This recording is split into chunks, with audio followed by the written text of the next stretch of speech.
بسم اللہ الرحمن الرحیم۔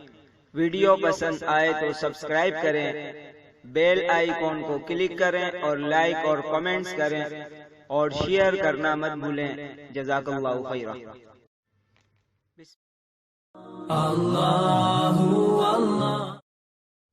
نحمدہ ونصلی ونسلم علی رسولہ الکریم، اما بعد۔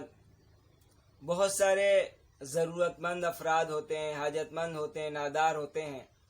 بعض لوگوں کو جذبہ ہوتا ہے ان کی خدمت کرنے کا، تو وہ باقاعدہ ان کی خدمت کرے، ان کی مدد اور نصرت کرے، انشاءاللہ بڑا اجر و ثواب ملے گا۔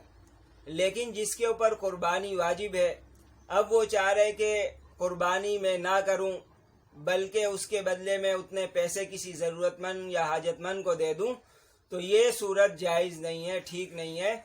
جس کے اوپر قربانی کرنا واجب ہے وہ قربانی ہی کرے گا، باقی جو مدد کرنی ہے اس کے علاوہ پیسوں سے اس کی مدد کر دے، تو قربانی کا جو وجوب ہے یہ برقرار رہے گا اور اس کو قربانی کرنا لازمی ہوگی۔ اس لیے کہ قربانی کے دنوں کے اندر قربانی کرنا ہی ہے، قربانی کے علاوہ کوئی صورت اللہ کے یہاں پسندیدہ نہیں ہے، مقبول نہیں ہے۔ اس لیے قربانی جس کے اوپر واجب ہے تو وہ قربانی کے پیسے کسی اور ضرورت میں نہ لگائے بلکہ قربانی کرے۔ انشاءاللہ اس قربانی کی بدولت اللہ تعالی بڑے خیر و برکت سے اس کو نوازیں گے اور انشاءاللہ اس کے مال میں برکت ہوگی۔